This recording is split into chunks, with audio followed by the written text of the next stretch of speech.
Film की शुरुआत एक बहुत ही फेमस जर्नलिस्ट लोरा को दिखाते हुए होती है। वो आर्टिकल लिखती है रियल स्टोरीज पर और उसका हर आर्टिकल फेमस जाता है, जिसकी वजह से उनके मैगजीन के भी सेल्स ज्यादा रहती हैं। आज भी सब उसे उसके नए आर्टिकल के वायरल होने पर कॉन्ग्रेचुलेट कर रहे थे और उसी दौरान उसे एक बहुत ही बड़ी फैमिली की तरफ से 3 दिन यॉट के ट्रिप का इनविटेशन मिलता है।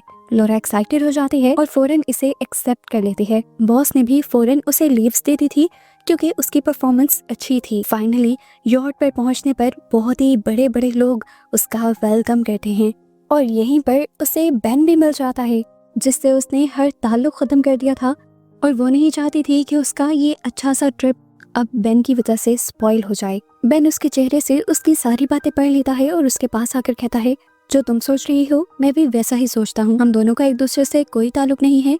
जो हुआ तुम उसे भूल जाओ। हम दोबारा से कोई भी नया ताल्लुक नहीं शुरू करेंगे। लोरा को यहाँ रहने के लिए कैबिन नंबर 8 दिया गया था और उसके बिल्कुल ही साथ कैबिन 10 अटैच था।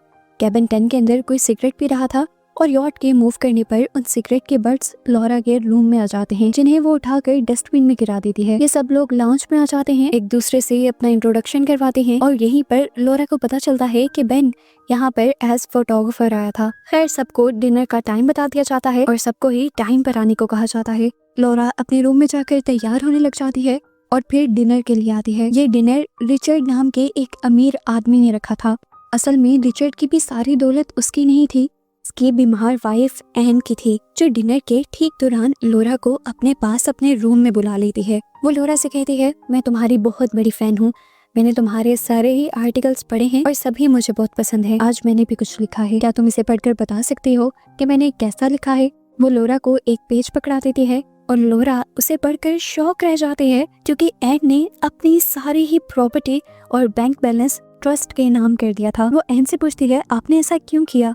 एन बताती है कि मुझे लास्ट स्टेज कैंसर है, कुछ ही दिनों में मैं मरने वाली हूँ और मरने से पहले किसी के काम आना चाहती हूँ। वो लोरा को समझाती है कि हम लोग खाली हाथ इस दुनिया में आए थे और खाली ही हाथ जाएंगे, तो इसमें से कुछ भी रखने का फायदा नहीं है। एन बताती है कि इस ट्रिप के एंड पर एक इवेंट में मैं ये सारी बातें बताने वाली हूँ। ये कहते हुए एन उस विल को दोबारा एक लॉकर में रख चुकी थी और लॉकर की की उसने किताबों में छुपा दी थी और ये सब लोरा ने अपनी आंखों से देखा था। लोरा जब अपने रूम में वापस आ रही होती है तो उससे बेन टकरा जाता है। ये लोग बातें करते करते काफी क्लोज आ रहे होते हैं, पर लोरा उसे रोककर अपने रूम में वापस आ जाती है और आधी रात में उसकी आंख किसी शोर से खुलती है। लोरा ने नोटिस किया था ये आवाजें कैबिन 10 से आ रही थी। कैबिन 10 के अंदर कोई आदमी एक औरत के ऊपर चिल्ला रहा था। लोरा टेरेस की तरफ निकलते हुए ये जानने की कोशिश में लग जाते हैं कि कैबिन 10 में हो क्या रहा है, और वो जो दिखती है उससे शॉक रह जाती है। कैबिन 10 में मौजूद एक आदमी ने एक औरत को पानी में धक्का दे दिया था। वो ये बात जल्दी से क्रू को बताती है। क्रू के सभी लोग भी जाग जाते हैं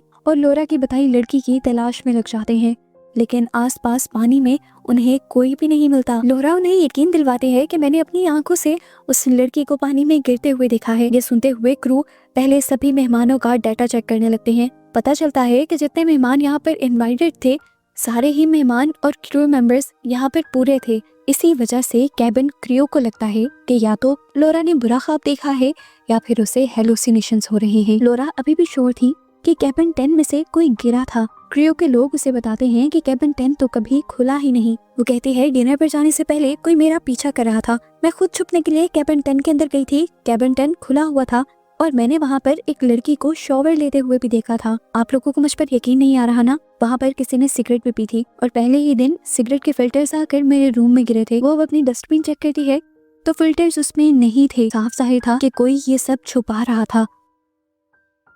अब सारे उसे झूठा समझ लेते हैं और यहाँ से चले जाते हैं, पर लोरा समझ जाती है कि यहाँ पर जरूर कुछ गड़बड़ है। सुबह होते ही वो ये सारी बात इस यॉट के मालिक रिचर्ड को बताती है। लोरा के कहने पर रिचर्ड पूरे क्रू को बुलाता है, सारे ही गेस्ट की लिस्ट चेक करता है, सीसीटीवी फुटेज देखता है, लेकिन रात की ही तरह उसे भी लोरा की बात पर यकीन करने के लिए कोई सबूत नहीं मिलता। कंफ्यूज होकर अब वो एन के पास चली गई थी। वो एन को ये सारी बातें बताती है, लेकिन आज तो एन का भी बिहेवियर उसके साथ काफी अजीब था। एन उससे कहती है, मैं आज मेडिसिन ले चुकी हूँ और अब मुझे किसी की भी कोई बात समझ नहीं आएगी, मैं सोने जा रही हूँ। परेशान होकर लोरा अपने फ्रेंड के पास आ जाती है और उसे सब बातें शेयर करती है। तो बेन उससे कहता है, प्लीज लोरा तुम इन सब के चक्रों में मत पड़ो, ये लोग बहुत अमीर हैं, तुमने इनके साथ पंगा किया तो तुम्हारा पूरा करियर तबाह हो जाएगा। तुम क्या फजूल कामों में पड़ गई हो? काम से तो छुट्टी लेकर आई थी तुम, तो फिर एंजॉय करो ना, काम क्यों करने लग गई हो? लोरा के माइंड में अभी भी अपनी ही बातें चल रही थी और वो बेन से कहती है, तुमने पूरे इवेंट की पिक्चर्स ली हैं, जरा मुझे वो पिक्चर्स तो दिखाओ। इन्हीं पिक्चर्स में फाइनली लोरा को वो लड़की दिख जाती है जिस लड़की को उसने कैबिन 10 में देखा था। वो ये पिक्चर जाकर फौरन ही रिचर्ड को दिखाती है, लेकिन रिचर्ड कहता है कि हमने इस शक्ल की लड़की को देखा ही नहीं। दोबारा कोई उस पर बिलीव नहीं कर रहा था। आखिर उसने भी छोड़ ही दिया ये कोशिश करना कि इनको उसकी बात पर यकीन आ जाए। इसीलिए वो नहाने चली गई और जब वो शॉवर ले रही थी तब कोई उसकी स्क्रीन पर स्टॉप लिख जाता है और इससे लोरा डर जाती है। उसने फौरन बाथ गाउन पहनकर उस आदमी का पीछा करना चाहा, पर वो उस आदमी की शक्ल नहीं देख पाई। इसलिए उसने कैबिन क्रू से आकर फौरन सीसीटीवी फुटेज को चेक करने को कहा, लेकिन इस टाइम तो सीसीटीवी कैमरास काम नहीं कर रहे थे और ये चीज लोरा को कंफर्म कर देती है कि यहाँ पर कुछ बहुत ही बड़ी गेम चल रही है। इसीलिए उसने बिल्कुल खामोश रहकर खुद ही इन्वेस्टिगेशन करने का फैसला किया। वो अपने रूम के वॉशरूम में गई और उसकी विंडो से निकलते हुए वो कैबिन 10 के वॉशरूम में आ गई, क्योंकि उसने खुद देखा था कि लड़की यहाँ पर नहा रही थी। इसीलिए जब उसने ड्रेनेज होल खोला तो उसे वहाँ से लड़की के बाल भी मिल गए, जिसे उसने एक रैपर में संभाल लिया। ये बाल ले जाकर वो बेन को दिखाती है और कहती है, किसी को भी यकीन नहीं था मेरी बात पर, ये देखो सबूत।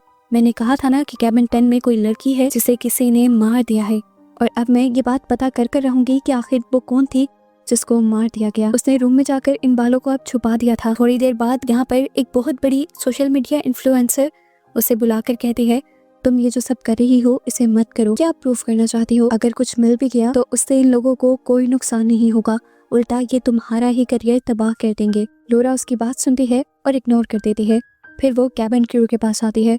बेन के कैमरा से उसने जो उस लड़की की पिक्चर ली थी वो क्रू को दिखाती है और क्रू के लोग कहते हैं कि उन्होंने इस लड़की को बिल्कुल नहीं देखा। वो क्रू से पूछते हैं कि अगर इस यॉट के अंदर किसी लड़की को लेकर आना हो छुपा कर तो क्या ये काम मुश्किल है? क्रू बताता है मुश्किल ही है, सारी सिक्योरिटी चेकिंग पास करनी होती है। अब अगली सुबह हम लोरा को देखते हैं जो ग्रिल के पास खड़ी समुद्र के नजारे एंजॉय ही कर रही थी कि तभी किसी ने आकर उसे पीछे से धक्का दे दिया। किस्मत अच्छी थी उसकी कि वो समुद्र में गिरने के बजाय यॉट के ही स्विमिंग पूल में गिरी थी। जो भी था उसे मारने के ही इरादे से था। जानबूझकर उसने स्विमिंग पूल का गेट भी बंद कर दिया।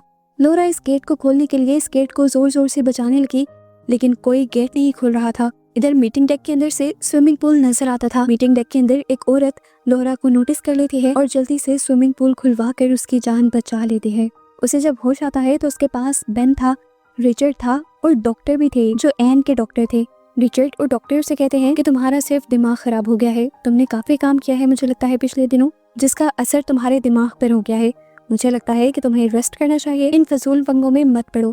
तुम जब से यहाँ आई हो हमने भी वेकेशन एंजॉय नहीं की। कभी सीसीटीवी कैमरा चेक हो रहा होता है, कभी रात में हमें डिस्टर्ब कर दिया जाता है।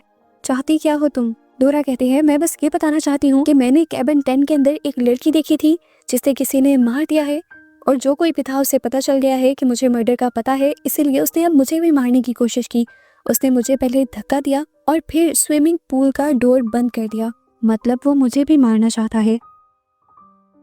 अपने आप को प्रूफ करने के लिए वो जब उस लड़की के बाल लेने के लिए जाती है तो देखती है कि जो बाल उसने छुपाए थे उसे भी किसी ने उसके सामान से निकाल लिया था। अब तो उसे बेन पर ही शक होने लगा था, क्योंकि बालों के बारे में उसने सिर्फ बेन को ही बताया था, पर बेन इस सब में इन्वॉल्व नहीं था, क्योंकि जिस दिन वो बेन से बातें कर रही थी उसी दिन उनकी बातें कोई और भी सुन रहा था। अब क्योंकि वो हार चुकी थी और ये प्रूफ हो गया था कि यहाँ पर कोई लड़की नहीं है, तो वो चुपचाप अपने रूम में चली जाती है और कुछ ही देर बाद दोबारा कोई उसका रूम नॉक करता है।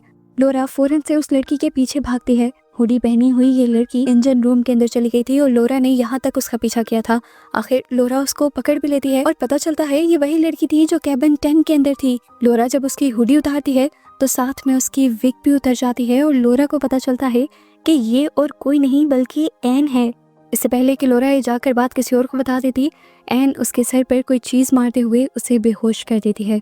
लोरा को कई घंटों बाद होश आता है और जब वो यहाँ से निकलने की कोशिश करती है तो नाकाम हो जाती है, क्योंकि उस लड़की ने ऊपर जाने वाली सीढ़ियाँ उतार दी थी। कुछ देर बाद वो लड़की भी लोरा को चेक करने के लिए आ जाती है और लोरा उस लड़की को कहती है, मुझे सब समझ आ रहा है, तुम एन नहीं हो, तुम बस एन की हम शक्ल हो और तुमने ही उसकी प्रॉपर्टी को हथियाने के लिए उसे पानी में फेंका है।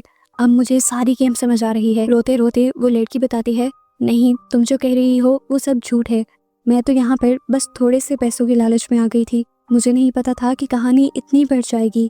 वो बताती है कि मुझे यहाँ पर एन का हस्बैंड रिचर्ड लेकर आया था और यहाँ पर दोबारा से लोरा को सारी कहानी समझ आ जाती है कि रिचर्ड ऐसा क्यों कर रहा था। एन क्योंकि अपनी सारी प्रॉपर्टी ट्रस्ट को देने वाली थी, तो ये चीज रिचर्ड को कबूल नहीं हो रही थी। एन ने अपनी वसीयत एक इवेंट के अंदर सबको बतानी थी और उस वसीयत से पहले ही रिचर्ड ने एन जैसी दिखने वाली एक लड़की ढूंढी और उसे बस एन बनकर इवेंट पर स्पीच देने को कहा, जो स्पीच भी रिचर्ड ने ही उसे लिखकर देनी थी। इस स्पीच में बस उसे यही कहना था कि मैं यानी एन अपनी पूरी प्रॉपर्टी अपनी मर्जी से रिचर्ड के नाम कर रही हूँ। लोरा यहाँ पर उसे रोकती है उससे बात करने के लिए, लेकिन तभी ये लड़की कैप पहनकर एन बनते हुए पार्टी में चली जाती है। बेन भी लोरा के लिए काफी परेशान हो रहा था क्योंकि कल शाम से वो भी नजर नहीं आई थी।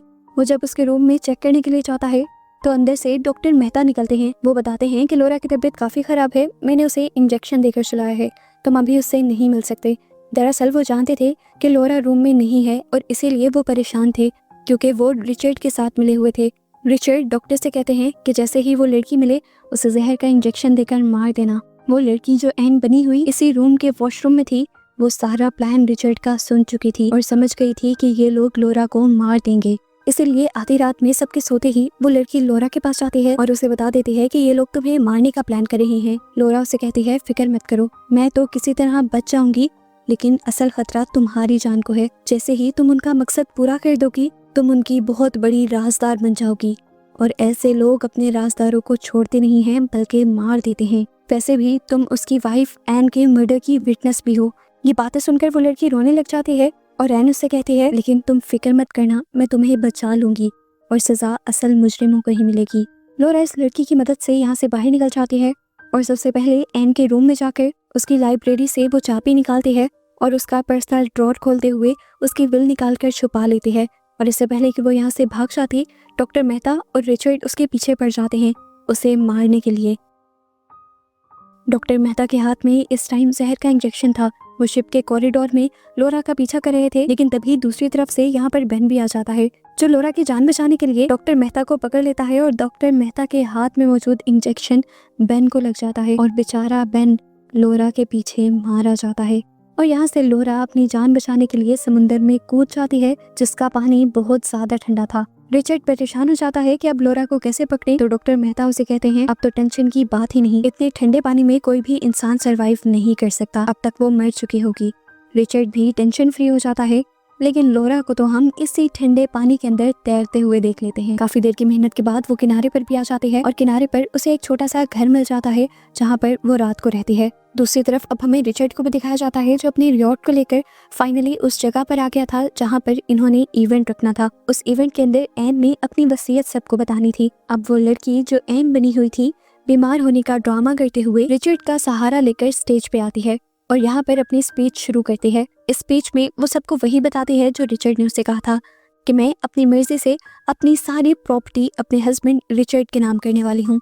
इससे पहले कि वो लड़की कुछ और बोलती, रिचर्ड उसकी बात काटते हुए सारे मेहमानों से कहता है कि मैं एन से बहुत ज़्यादा प्यार करता हूँ और मैंने हर वो कोशिश की है जिससे एन का इलाज हो सके और मैं अभी भी पुरउम्मीद हूँ कि एन ठीक हो जाएगी। उसकी इसी स्पीच के दौरान उसे शौक लगता है जब लोरा यहाँ पर आ जाती है जिसे वो समझ रहे थे कि मर गई होगी। लोरा कहती है मुझे माइक चाहिए, मुझे कुछ बोलना है। रिचर्ड उसे बोलने से मना कर देता है, तो यहाँ पर एन बनी हुई लड़की कहती है कि लोरा को बोलने का मौका मिलना चाहिए। माइक पकड़कर लोरा एन की असल विल निकालती है और यहाँ सभी लोगों को सुनाने लग जाती है जिसमें एन ने अपनी सारी प्रॉपर्टी एक ट्रस्ट के नाम कर दी थी। अब लोरा एन बनी लड़की से पूछती है एन क्या आपने ये लेटर खुद लिखा है? वो लड़की मान जाती है और कहती है हाँ ये मैंने खुद ही लिखा है। ये सुनकर रिचर्ड को गुस्सा आ जाता है और गुस्से में वो बोल देता है ये वो लेटर कैसे लिख सकती है जब ये एन है ही नहीं। ऐसे उसका झूठ पकड़ा जाता है।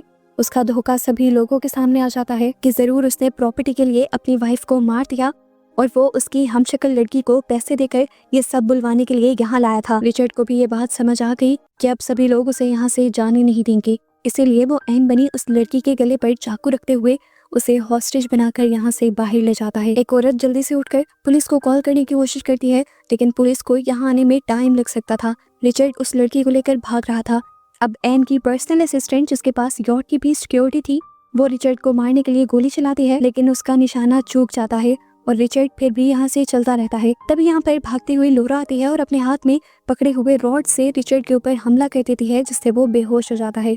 एन बनी हुई उस लड़की की जान बच जाती है और यहाँ पर पुलिस आकर रिचर्ड को अरेस्ट कर लेती है। फाइनली लोरा का मकसद पूरा हो गया था। उसने ये भी साबित कर दिया था कि केबिन 10 के अंदर लड़की थी और उसने ये भी साबित कर दिया था कि उस दिन उस यॉट पर एक लड़की का मर्डर हुआ था और वो लड़की एन थी। इस सब के मुजरिम को भी उसने पुलिस को पकड़वा दिया था और अब उसका काम खत्म हो गया था। इस काम के खत्म होने के साथ उसकी छुट्टियां भी खत्म हो गई थी, इसीलिए वो ऑफिस वापस आ जाती है और अपने साथ होने वाले इस इंसिडेंट पर ही आर्टिकल लिखती है और ये आर्टिकल दोबारा उसका बहुत ज़्यादा वायरल हो जाता है। इस आर्टिकल में उसने सबके बारे में बताया था और साथ ही सबसे ज़्यादा दुख बेन का किया था, जो बेकसूर ही इस सारे सिस्टम में मारा गया था। लोरा बेन को और उस वाक़ये को कभी नहीं भूलने वाली थी और बस इस तरह लोरा को ही दिखाते हुए ये मूवी यहाँ ख़त्म हो जाती है।